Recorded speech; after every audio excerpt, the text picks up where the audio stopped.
Blog Talk Radio.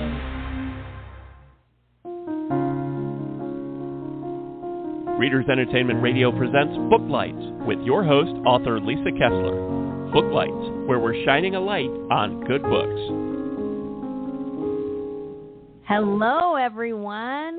I promise we are at the end of August and fall is right around the corner. Starbucks brought back pumpkin spice, so we are manifesting cooler weather, but that has not happened yet here in Florida.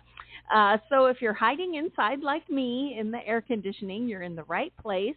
And whether you are listening live or listening later, you are in for such a treat.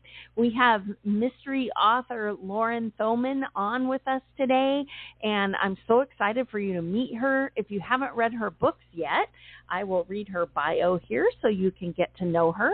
Lauren Thoman writes speculative fiction for teens and adults. Her debut novel, I'll Stop the World, was selected for publication in 2023 by six-time Emmy nominee Mindy Kaling through her imprint, Mindy's Book Studio. Lauren's pop culture writing has also appeared in numerous online outlets, including Parade and Vulture.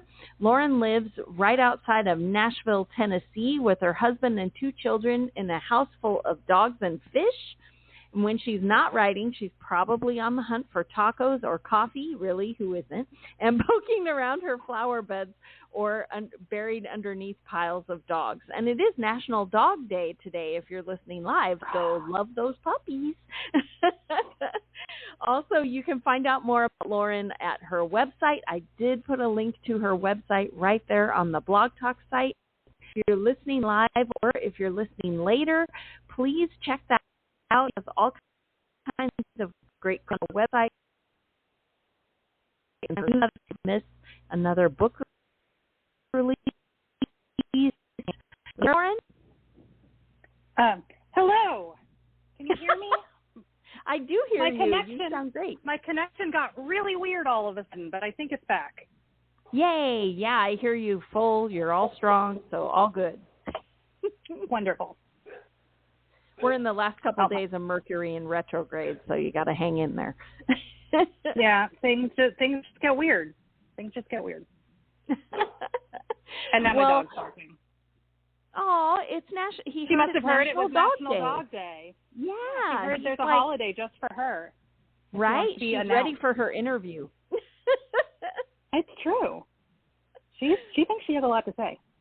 Right. I'm sure that we would love to hear from her, but we actually want to talk about You Shouldn't Be Here. And this is your new book that just came out this month, right? You want to tell everybody all about it and why they should go grab a copy? Sure. You Shouldn't Be Here is, like my first novel, it's a speculative mystery. It follows two main characters. One is a teenager who's pretty sure her house is haunted. The problem is no one believes her, and so she sets out to prove it. The other is a first-year teacher who has recently moved to town for her first real grown-up job, but also because a couple years ago her cousin disappeared from that town without a trace, and no one ever seems to want to talk about it or look into it. So they both have their own personal mysteries they are looking into. They don't know each other, but what they don't realize is the key to finding answers lies with the most powerful and dangerous person in town, and he does not want anyone poking around his secrets and will do anything in his power, which is pretty much limitless, to make sure that his secrets stay buried. Ooh. And when I was reading up about this book, I thought, is this going to be a series? Because our teacher sleuth sounds kind of like she might have, more things to figure out. I mean, who doesn't at the age of 23? But no, this is a standalone title. Both of my books are standalone. The mystery is pretty solidly wrapped up by the end. However, never say never. We are living in an age where I think one of our thesis statements, it's never too late for a sequel. So who knows? Right. Yeah, I totally agree. And I'm a voracious reader too, and it's always fun to step back into a book with people that you know, because it's like, oh, my friends, how've they been, right? It's true, and I mean, there's plenty of stories that you think are wrapped up, and then later you find out, oh, actually, there's more there. And we keep getting Hunger Games books, so anything's possible. Right. Well, I wanted to ask what the inspiration was for this book. Have you known someone who disappeared, or did you watch a movie or TV and went, hey, I think I have an idea, or how did it come to you? All my ideas sort of come from the whole mishmash of experience plus things I watch plus ideas I find interesting at the time.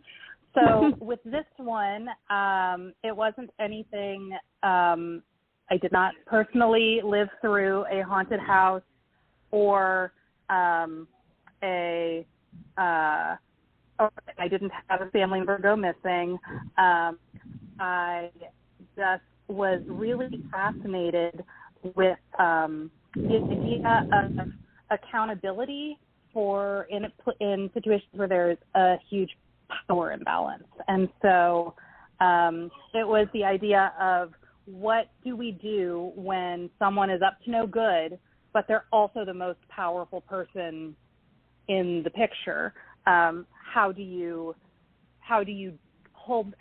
What do consequences look like there? Do this, and B, what do you do when you wind up in their crosshairs and you are, the proverbial ant facing the giant? And also, I love speculative stories. I love things that just exist a little bit outside of what we think of as possible in reality.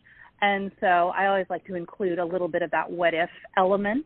And so in this one, it was, what if you started hearing a voice in your house that you were pretty sure was some sort of entity, but you were the only one that could hear it? And those two ideas just kind of married into this book. I love that. And I write paranormal books myself, and so I'm always into trying to make the suspension of disbelief be that everything else is so real. Maybe werewolves do live in Salem. Yeah. But did you have fun with the maybe ghosts are real, or, how did that all come together for you?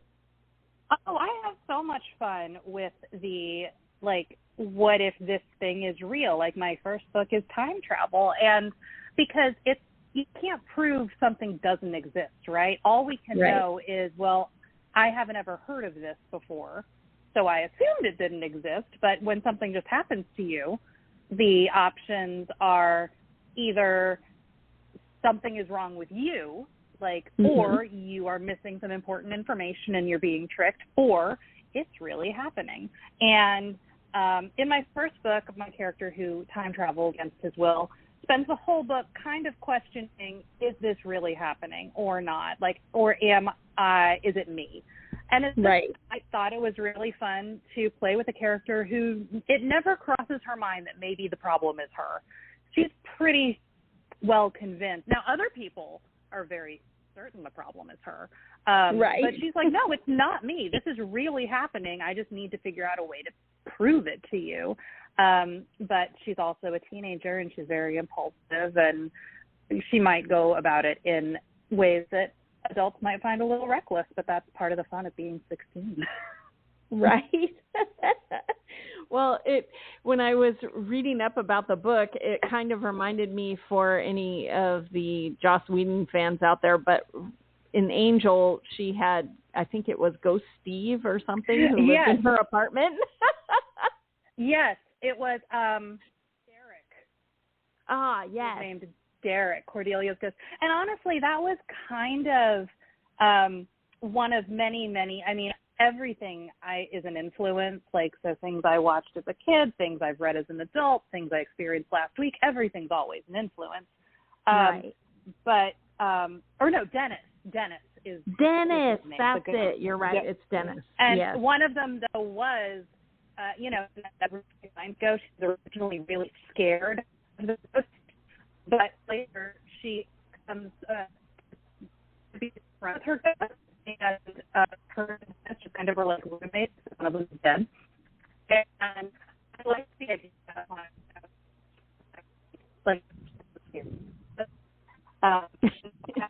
We're talking about ghosts, and the ghosts are interfering with your phone.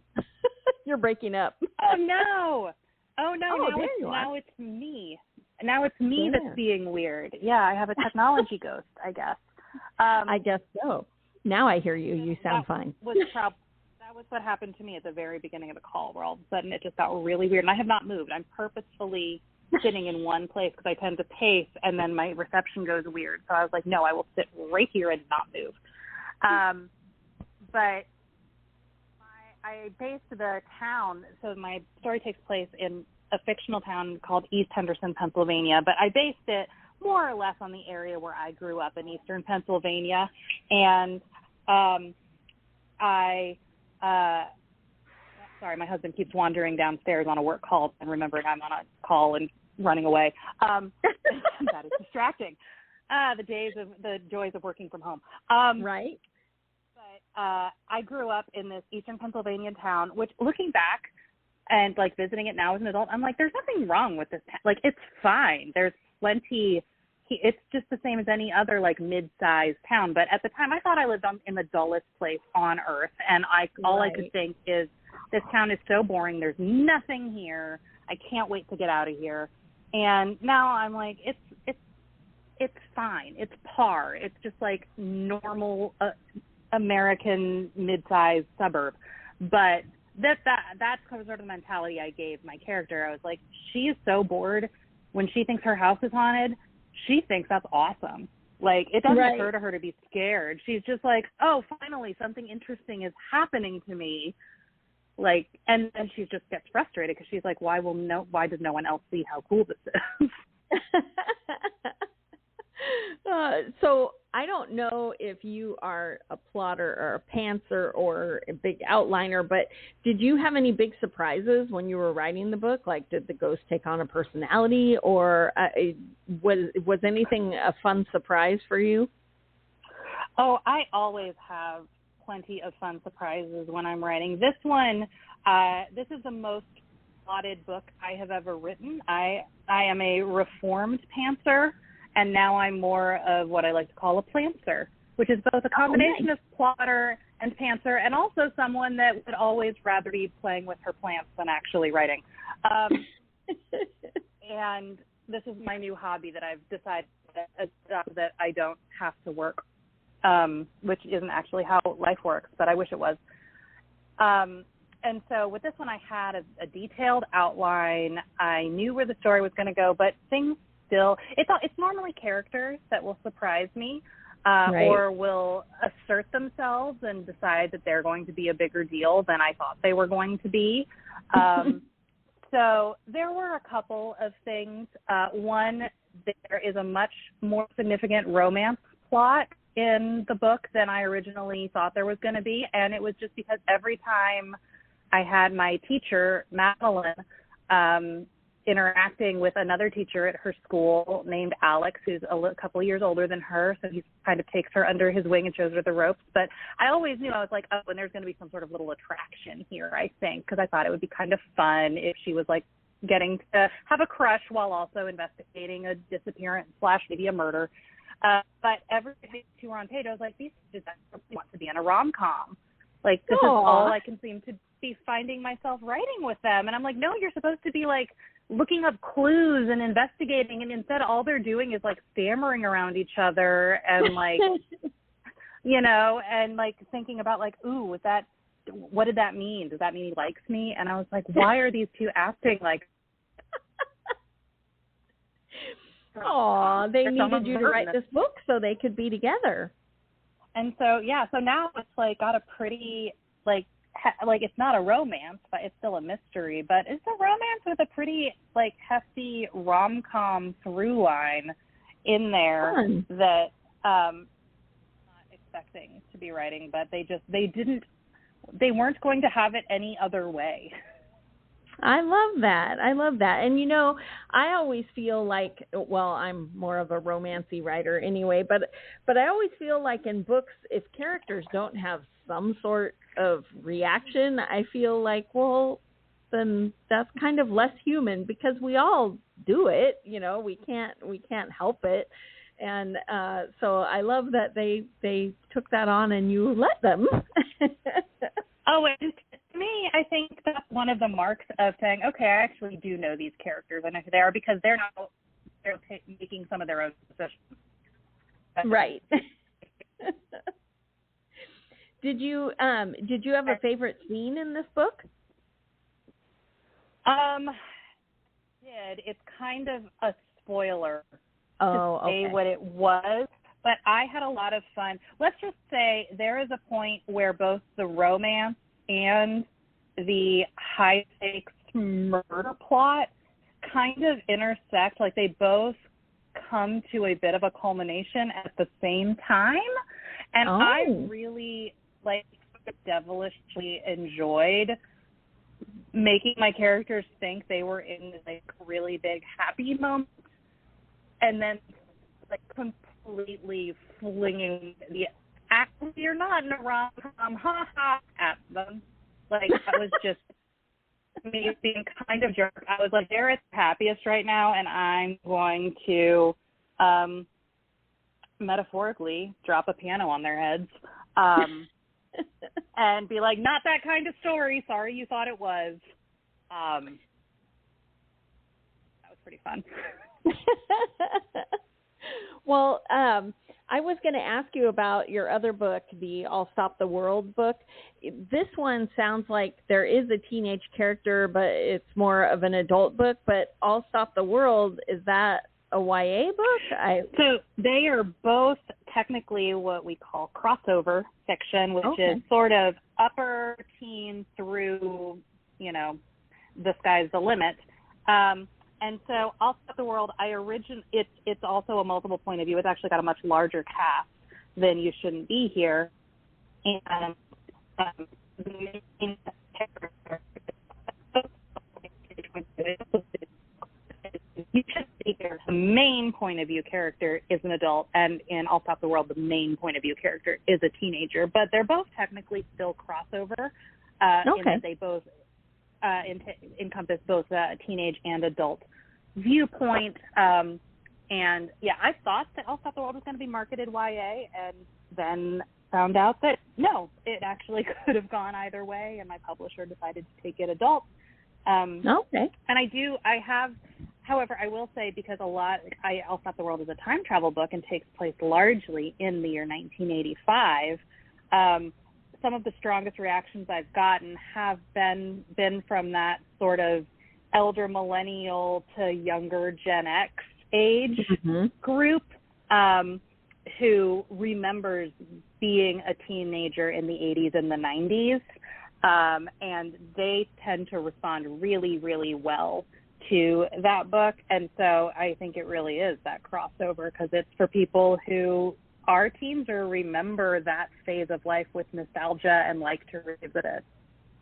Yeah, and when I was reading up on that book, I was like, this is like Back to the Future, but instead of going back to the 50s to check on your parents, they were like back in the 80s to check on grandparents, right? Something like that? Yes. I like to say it's Back to the Future, but if instead of matchmaking, it's murder investigation. Back to the Future with my original inspiration for that book was, what if Back to the Future, but there was no Doc Brown? Like, it was just Marty being lost in time. And so I was like, he would not know what to do with himself. And that's sort of where the seed of that book came from. I love that.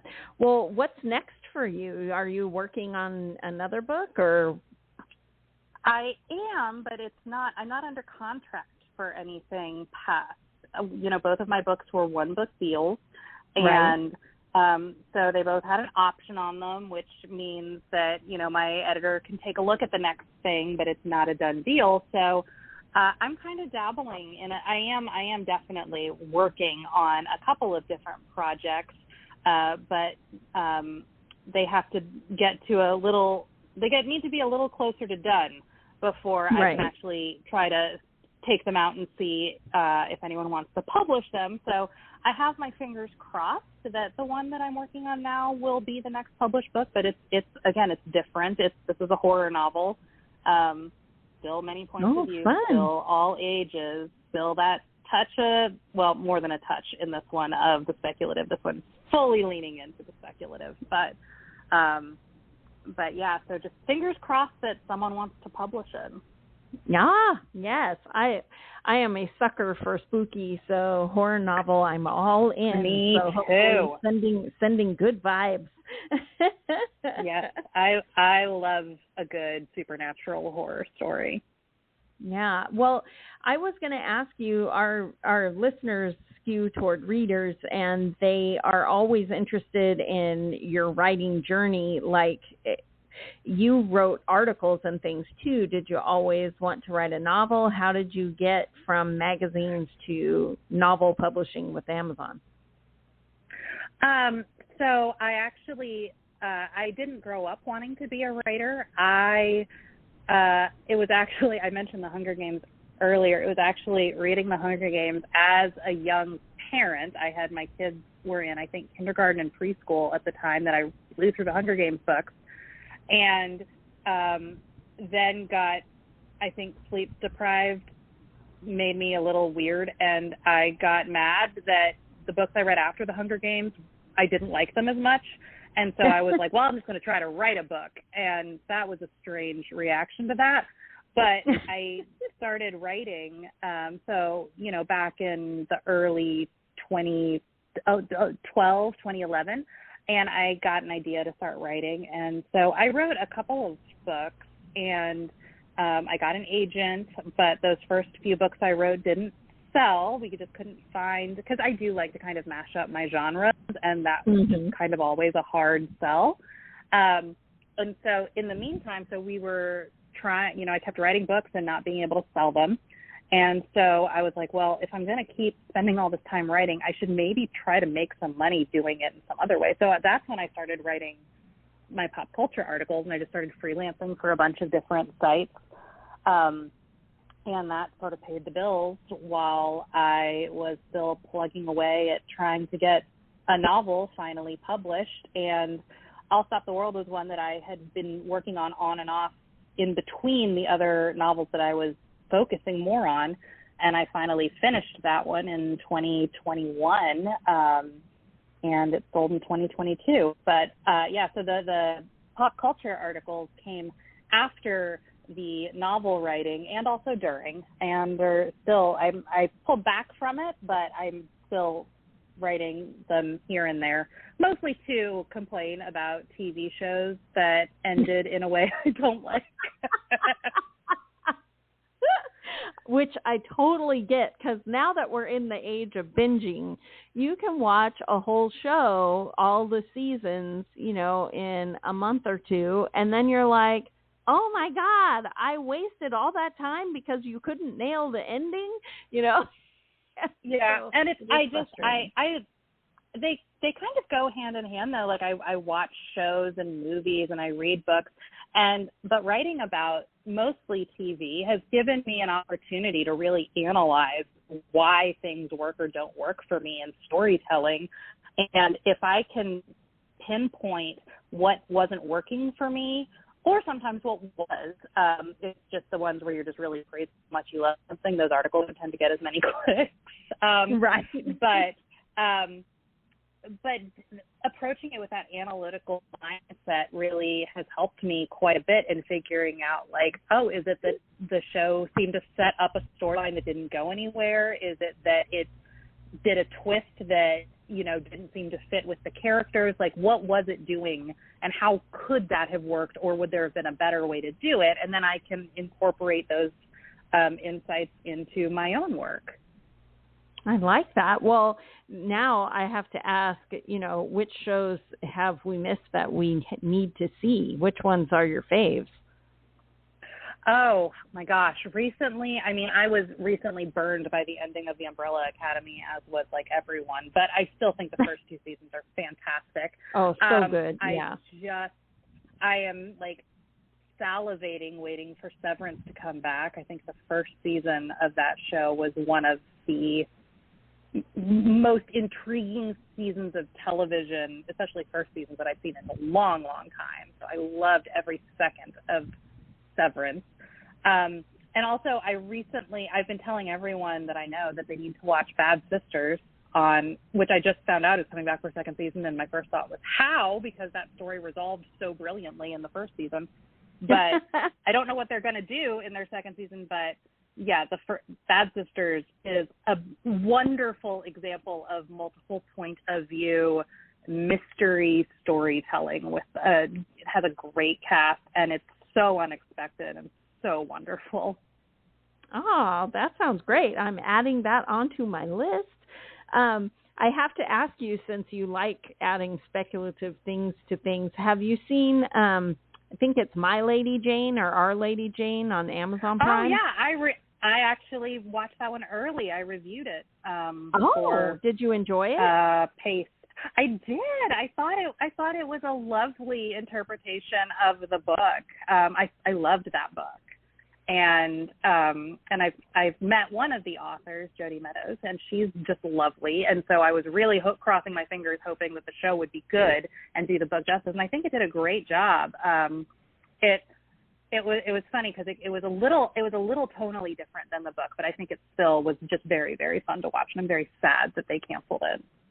Oh, I thought it got renewed for another season. What? No, they canceled it. But there are like a bunch of fan petitions about trying to get it renewed for a second season. Because I thought it did get renewed. Yeah, it was so good. They need to do more. That was great. Well, and nowadays though, other places pick them up. Like I watched Manifest, and Netflix picked that up and finished it. And so maybe someone else will finish it. I think that's the hope that the fans have. Everyone's crossing all of the digits in the hope that maybe someone will pick it back up. Well, are there any other genre? Well, you're working on a horror novel, but since you like cross-genre things, is there any other genre that you'd like to write someday? I ruled nothing out. I would love to. I have this superhero thriller that I've been trying to sell for close to a decade now, and it's for ourselves. So my agent just like keep it on the shelf. We'll pull it out at the opportune time, and I'm really anxious for that. I would love to write a full high fantasy someday. And I love reading hard sci-fi, but I will need to do a lot of research before I'm ever prepared to actually write one. But if ever I could get my brain around the science of it all and figure out how to translate that into an interesting story, I would love to take one of those on, because I love to read them. Oh, that sounds great. Well, the superhero thriller, are you ever considering like self-publishing it and putting it out? No, because self-publishing, I have nothing but respect for the people that can do that really well. I have some good friends that self-publish, and they're spectacular at it, and their work is amazing. But I also see what they have to do, like see what their job entails, and it's not a job description that I want. Like you have to do so much business-minded stuff to be successful in self-publishing, and that is not what interests me. So people ask a lot, like, well, if you've had so much trouble selling these books, why don't you just self-publish them? And because I wouldn't be happy to just throw them up on the internet and call it done. Like I'd want to do it well, and I also don't want to do the job that you'd have to do it well. So I think self-publishing, it can get a bad rap because people think it's easy to just, throw a manuscript up on Amazon, but really to do it well, it's a whole business model, and it's very different than the traditional publishing model. And I think the people who do it well are amazing at it. It's also not a job that I am interested in. You do have to kind of be a publishing house, so. You do, all by yourself, and that terrifies me. Well, I hope you sell it someday, because I'm a sucker for superhero books. Me too. So superhero thriller would be really fun. Before we run out of time, how can readers find you after they read You Shouldn't Be Here? Are you on Facebook or Instagram? Yeah, how do they find you? I'm on most of the social media sites: Facebook, Instagram, TikTok, Threads. as Lauren Thoman Writes. I have the same handle on all of them, so if you find me on one, you can find me on everything. And also, if you forget that, you can go to my website, which is also Lauren Thoman Writes, which I guess is not helpful. If you can remember that for a website, you can remember it for social media. But, yeah, Lauren Thoman Writes at everything. Okay, and we do have a link to her website right there on Blog Talk, so check it out. And thank you so much for being here today, Lauren. It was great chatting with you. It was great to be here. Thanks for joining us on Booklights. Be sure to connect with us at www.readersentertainment.com for articles, blogs, videos, and podcasts that matter to readers.